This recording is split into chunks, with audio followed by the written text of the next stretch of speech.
Hi, it's Coach Dr. Ann. Thank you for tuning in for another episode.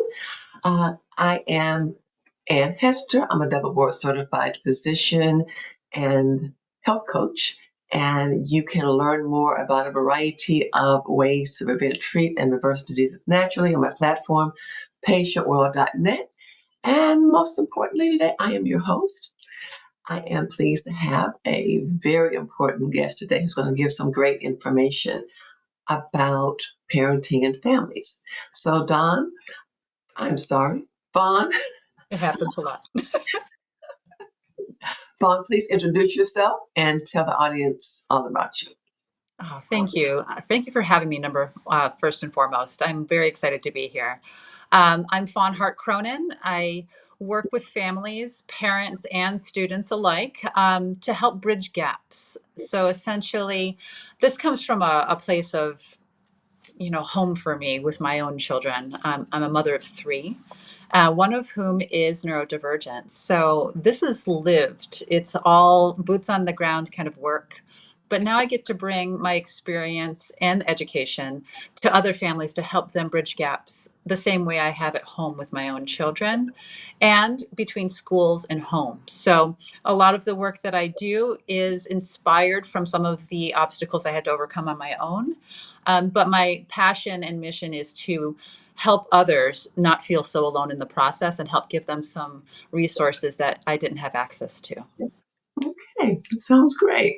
Thank you. So, tell us about Avari Mm. performance and how your personal journey impacted this. Oh, of course. So, as I mentioned, it was born out of lived experience. I'm a single mother of three, in fact, and my youngest is my neurodivergent little love. So, I've spent years building and navigating complex systems. To just navigate through life at home, at school, and even out in the community. A Mhm. lot of this was coming from a place of getting through IEP meetings. I didn't know what they were when I first was doing this process. Therapy waiting lists, and still balancing career, school, my own schooling in this whole process, as well as home life. Mhm. So, 18 years ago, yeah, it's been a journey. It's been a journey. My children now are 16, 12, and 10. So I began coaching in the fitness world 18 years ago, and later moved into education, earning my master's in ABA, so I could help support my youngest son. Um, so what I do now, it's not just the lived experience, but I bring science to it as well, because I saw myself burning out at home based on my knowledge and knowing my lived experience wasn't going to be enough in my journey. So now, as I move forward, I developed Avari Performance to put a big, umbrella over all of the experience into one house. Meaning, as a fitness professional, I had coached individuals through hard things, through transformations. But then, as an educator, was in this space where I was working one-on-one with students Mhm. and parents and other educators. And I wanted to have one place to have it all live together and work together. So, in this journey, not just on my own, I saw other families who were burnt out and stuck in survival mode. So I knew that there had to be a better way. And with Avari, that became my answer for it, meaning that it's structured, it's supportive, but it's also built to restore connections and making real life progress at the same time.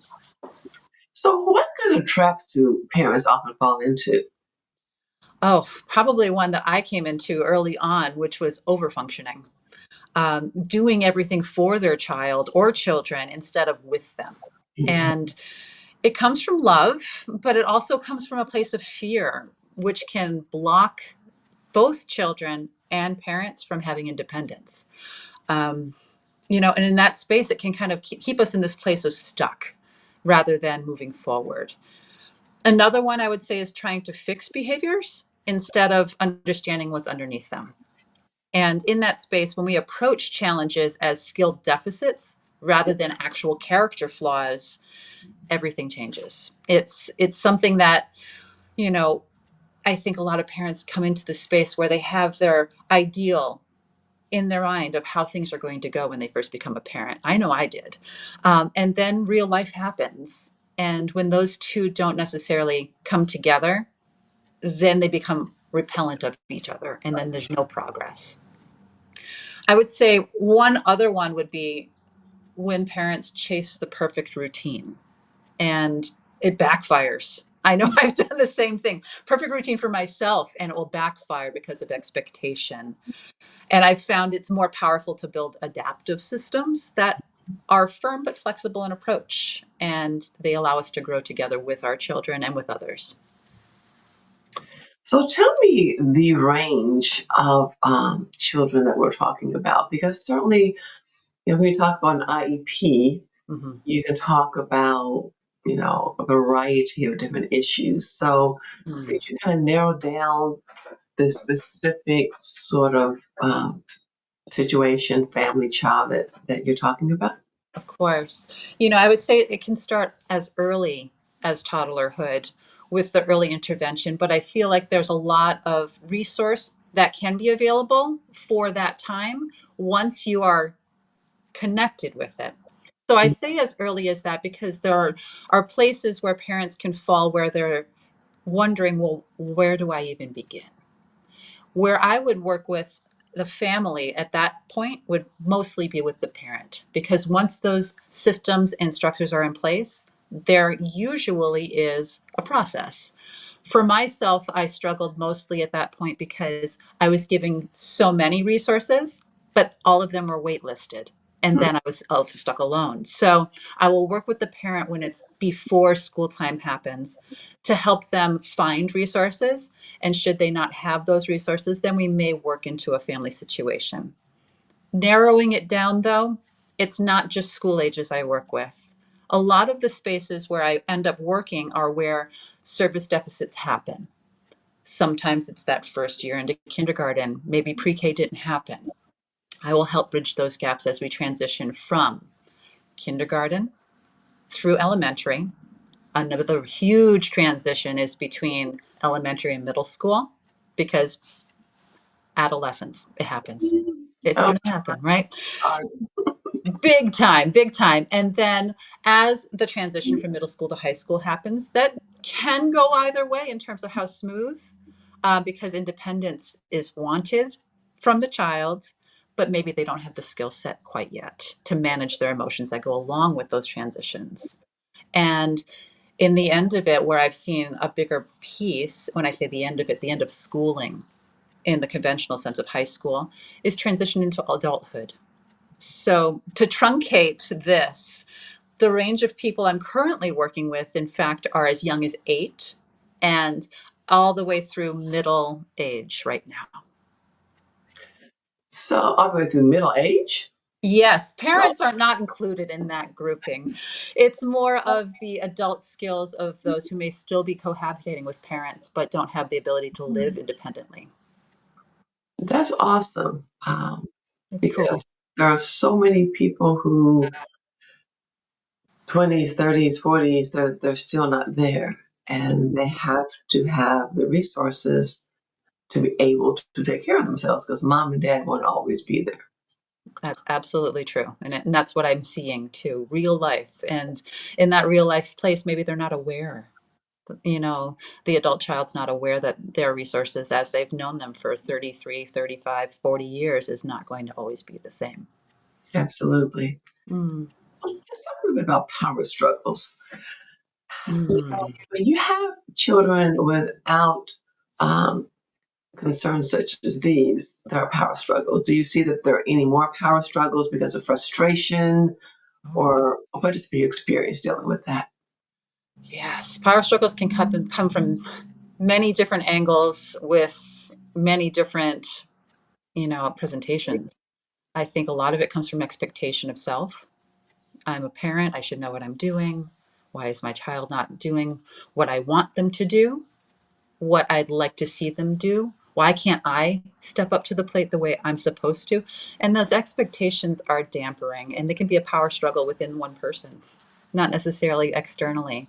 But when frustrations come into play, yes, definitely power struggles happen.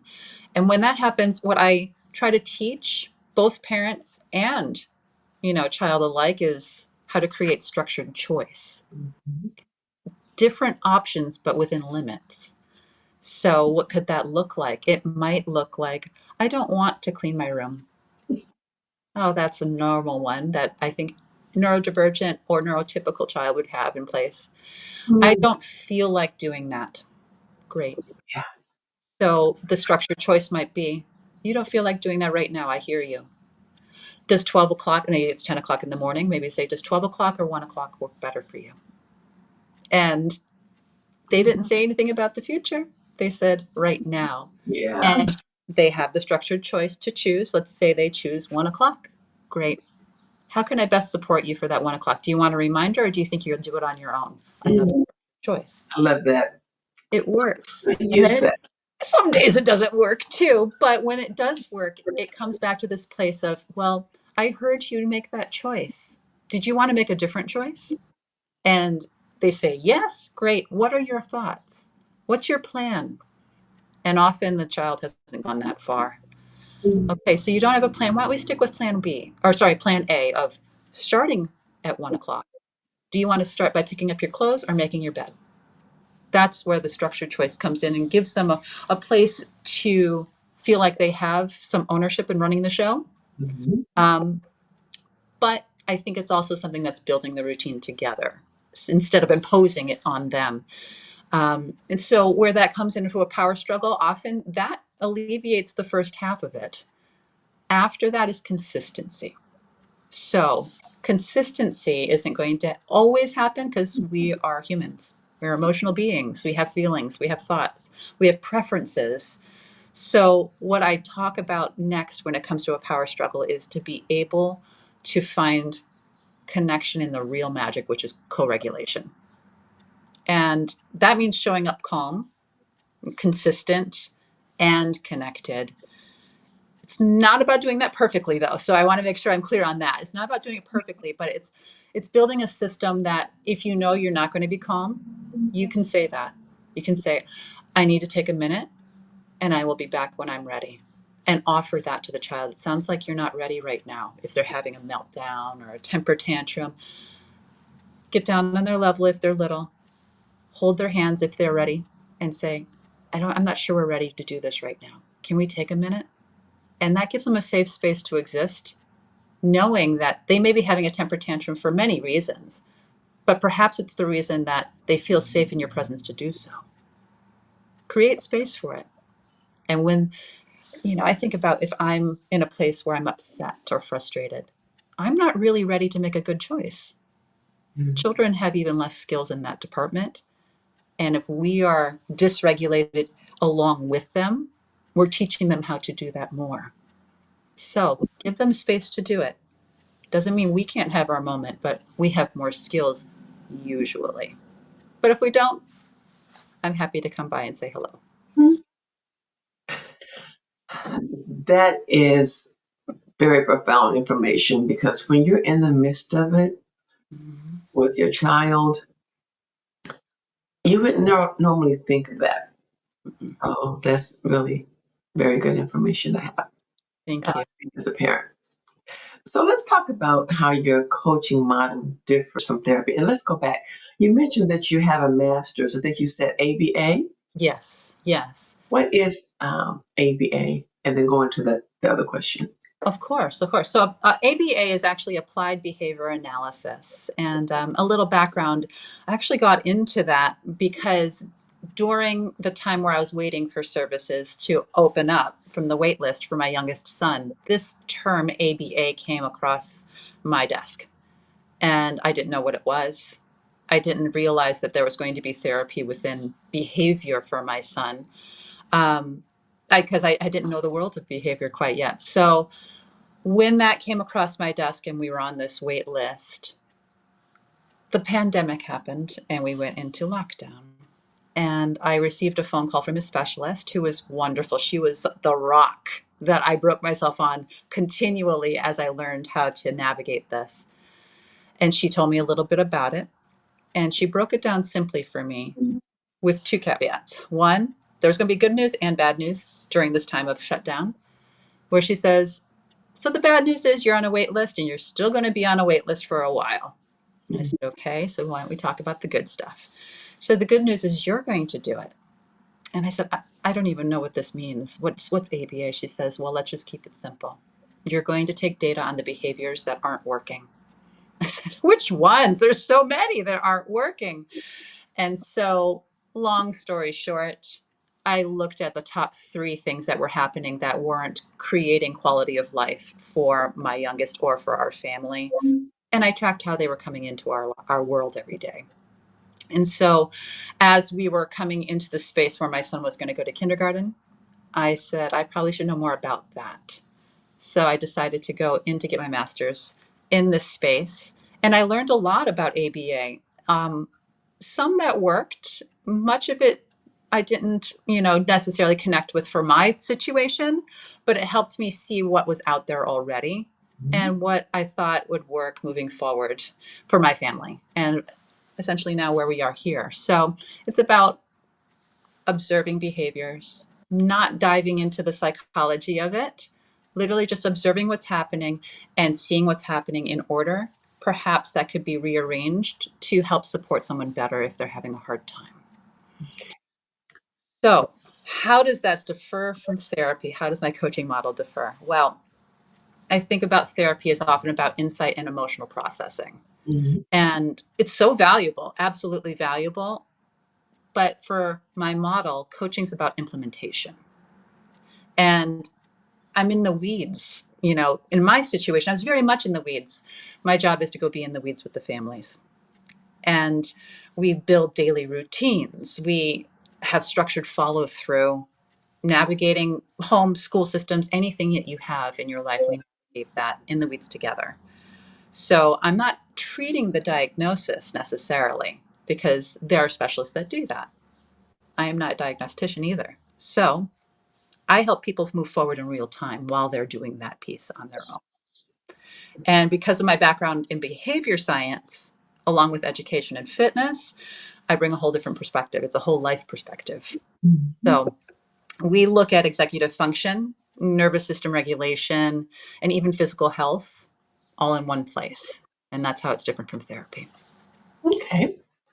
Well, let me ask you this. Have you found that there's a significant difference based on the IQ of the individual, i.e., a Mm-hmm. child who may be bordering on what was once called mental retardation, or a child who is extremely intelligent, but it's just not coming together yet? I think sometimes those connections can be tricky, and they certainly have been for me. But at our core, we are all human. And I think that's what sometimes can be distracting in this line of work is seeing what they're able to grasp on Mhm. the outside, what it looks like for us that they're grasping, but what they're actually absorbing is definitely a different thing. So I can find it being an obstacle if I'm only looking at it through one lens. But that's why I talk about the whole life lens. If I look at all aspects of their life, basic needs, of course, I think about Maslow's hierarchy of needs. We got our pyramid, basic needs. Are they being met? If those basic needs are being met, great. Can we go on to the next?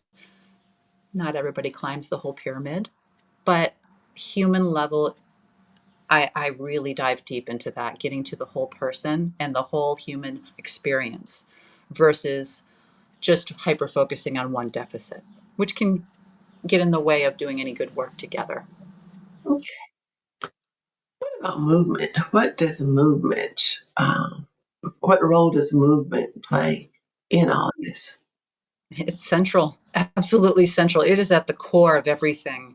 Our nervous systems need regulation before they can learn or connect, just like I was talking about earlier with the temper tantrum or the frustration. We cannot learn when we're in that kind of space. So I use movement sometimes to help regulate from walking to strength training and even for myself with martial arts. It's a tool to help both kids and adults reset. And oftentimes in the learning space, I see maybe traditionally when I was a child, no, you must sit still and sit in your chair. How are you going to learn and pay attention if you can't sit still? Well, there are plenty of students that listen, and focus so much better while they're moving. And it's just so important, and I think that it's especially powerful for teens who struggle with traditional talk-based support. Think about that. We see more behaviors in teens, often because there isn't a vocabulary yet. Their brains haven't caught up to that yet. So we have this description of acting out. A lot of parents are, they're acting out again. Well, they're acting out a scene for you because they don't have the words to express it to you. Watch it, pay attention to it. That movement's helping them, you know. So when it comes back to the work that I do with families, I see fitness as more than exercise, in fact. It's a doorway into, more self-awareness, confidence, and even resilience as a family unit. Okay. So as we wrap up, I want you to tell us about the Calm Corner and your upcoming podcast. So Calm Corner, it's come from that home feel again, something that I have had and shared with my children, but also a term I've heard in the classroom. There's often a regulation space, or we're going to go to that calm corner and take a beat. At home, our calm space, especially when they were little, was reading. My voice would put them to sleep. And at first, I may have been a little offended. I thought, oh, they can't stand it. No, it's about the tone, it's about the delivery. So I started Calm Corner on my YouTube series as a gentle way to support families during that Sunday evening moment where we're getting ready for bed. A new week is going to start. So I read aloud classics. Currently, I'm reading Winnie the Pooh, but I've read aloud Aesop's Fables as a short check in to see if somebody would like to hear something like that. And it turns out that the biggest request came from a parent who was listening and said, Fawn, I really like listening to it. It's very soothing, almost, in a mesmerizing way. But just as I'm about to doze off, the story ends. Can we make them longer? So that's what I did. And in fact, Winnie the Pooh right here is with me. And I'll be reading it not this Sunday, but the following Sunday weekly, one chapter per. But I like it because it's a calm, cozy reset that builds connection and routine. And it can be done with parents, whether they're at home, maybe they're stuck at work and they want to connect with their child. They both get on YouTube together and listen to the story together. And if there's a child who maybe doesn't have that family member there, they can tune in and I'll read to them. So I'm here like this, reading the book, checking in, talking with them, and hopefully the soothing sound of the voice being delivered is something that helps them reset or set them up for a nice, restful evening.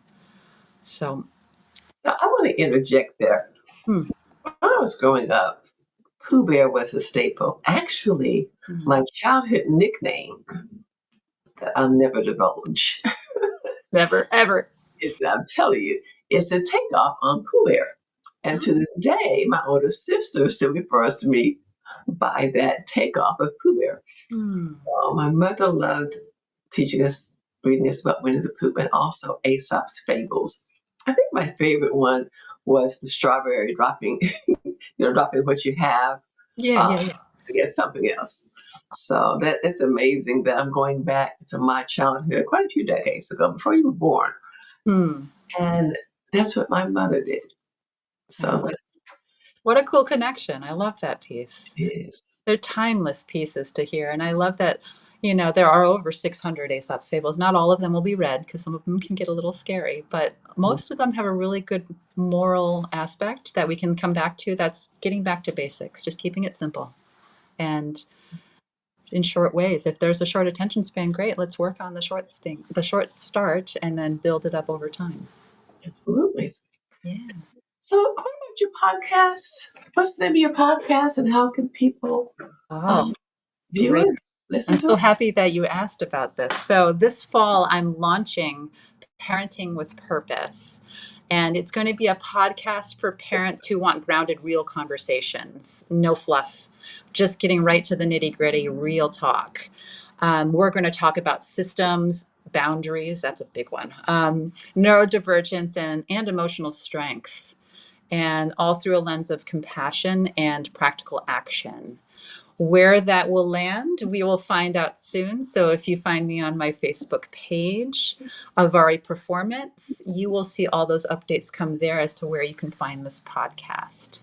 So, but I'm very excited about it to bring my life experience as well as others and invite guests on who would like to share theirs.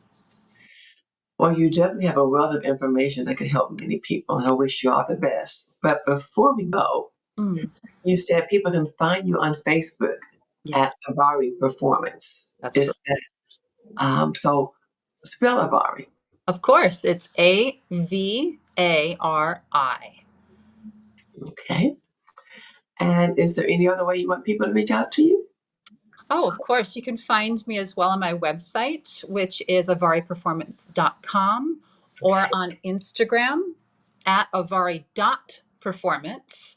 And then the same name, Avari Performance, on YouTube. You will find not only my Calm Corner stories, you'll find motivational videos, how to's, as well as soundscapes. So I know for myself, when I'm doing dishes, I don't want to do them. I will put a soundscape on that is actually grounding for me. And it's a continual nature sound of some kind, usually the ocean or even forest sounds. Those are there for those who would like to have that to study, to reset, or even go to sleep. Great. But I do want to ask: are the links to all of these on the website? Because there are so many ways to reach out to you. AvariPerformance.com. Does that have the link to all the YouTube channel and the Instagram and so forth? Absolutely. And they each have also links to each other. So, Okay, yes, you can find if you just choose one, you will find links to the others. perfect. Do you have any last words of wisdom before we go? Oh, I love wisdom words because they come from places of knowing nothing. Because I would say that at this point, I know I don't have all the answers, but I would say sit with that. Sit with not knowing and know that it's okay to not know everything. Because in that space is when you start to really open up to being able to learn new things. And as a parent, admitting that I didn't know what I was doing was the first step into learning a lot more. So be open. That was invaluable wisdom, and it was off the cuff, so that makes it even better. Thank you. I appreciate that very much. So thank you again for your time and for all of the wisdom that you shared. And we look forward to learning more about your podcast when it comes out. Thank you so much. I appreciate that. And thank you for having me today. My pleasure. Bye bye. Take care.